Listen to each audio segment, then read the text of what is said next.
Mayong gabi, mayong adlaw mga silingan. Time check, pan recording pasado alas 11 gabi.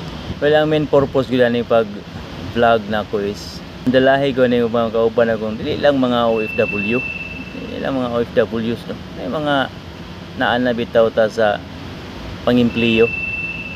Ma-either OFW ka, ang government or private employee ka. Mandalahay ko sa mindset, no? Dapat kani nga itong pagpangimpliyo temporary ra gid ni. Dili kay manarbaho ta hantod nga mga igulang na lang ta. Dayon sama ayha panita mananom lugar dayon og retired na ta. Ayha na ta mag kisi-kisi og negosyo kung retire na ka. Wala na kay source of income, di ba? So dapat ato na siyang pangandaman. Saan naman yun? Reality. Diha magida paingon. Unta lang ma-enjoy pa nato ang remaining days unta nga di pa ta kaabot anang retirement days ba. So tagaan nato og tayo mga tong kaugalingon mag-enjoy pod, di lang sa sige magsigilan tagpanarbaho, di ba? Enjoy pod nato tong kaugalingon. Bisag naa tayo mga 20 years man lang mabilin mga mag-enjoy ta. Dili kay puro trabaho, di ba? Kaya bininyo ang tawag ana is rat race na kinabuhi, no? Ang uban na aware naman ang uban na. Pero og si Robert Kiyosaki pa, manang author sa libro nga Rich Dad Poor Dad, aware na ang kadaghanaan nga norm. Mura na siya og sumpa sa ato ang pagpakatao, no, nga muagi kita ng rat race. Pumatod pa ni Robert Kiyosaki, mas gipili sa uban nga dawaton na lang, ibutang na lang sunahuna nga sound taman nga munay palad, so move on, di ba? Kadaghan sa mga tao nga nangimpliyo, so only few gamay ra kuno ang mas gipili nga musigwe or musikoy ba sa norm anang rat race. Nakaroon sa maning rat race.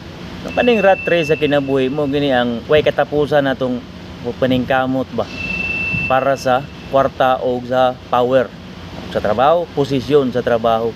Muna siyang gitawag og rat race. Pero bitang trabaho ka, matakag sayo, di mo kontrolado imong oras, kay kontrolado sa imo ang employer, duty 8 hours, 10 hours or 12 hours na ba. Muna gitawag og rat race. Para unsa? For money, power. Muna siyang rat race. Way ka padulungan ba? Way ka humanan hangtod nga mo retire ka. Kana kung dili nimo pangitaag pagi unsaon paggawas anang rat race. Naan ang pangutana karon Tutski, naabay paagi para magkalingkawas aning gitawag og rat race. Naa. Pero kana ato na siyang tukion sa sunod nato nga video. Moingon mo nga dam na pagi niya no narbaho pa manggahangtod karon. Well, reality is di gina siya lalim, di dali. Pero at least naay paagi. Dayon ato ang sulayan ba. Ang mga ingon nga I may fail short tungod kay sa edad na nato kasugod ani, or I may fail at all totally. Matang importante is natay gihimo. Di kay paundayunan lang naton sitwasyon, di ba?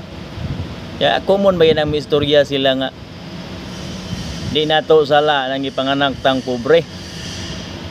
Pero sala na nato na kung mamatay kita nga pobre na lang yun, di ba? Antos kamatayon. Di nato kalas-kalasan natong oras dire. Inanara siya. Pero at least ako nakasugod na ko mga 5 years ago. Inay-inay, no? So God willing, no? Inshallah. Kung mo yun lang tanan plano. So gamay-gamay na lang ang tuig sa pagpanarbaho ba para mas ma-enjoy po na ko ang remaining days before ta mabot sa edad nga retire na, di ba? Kag paagi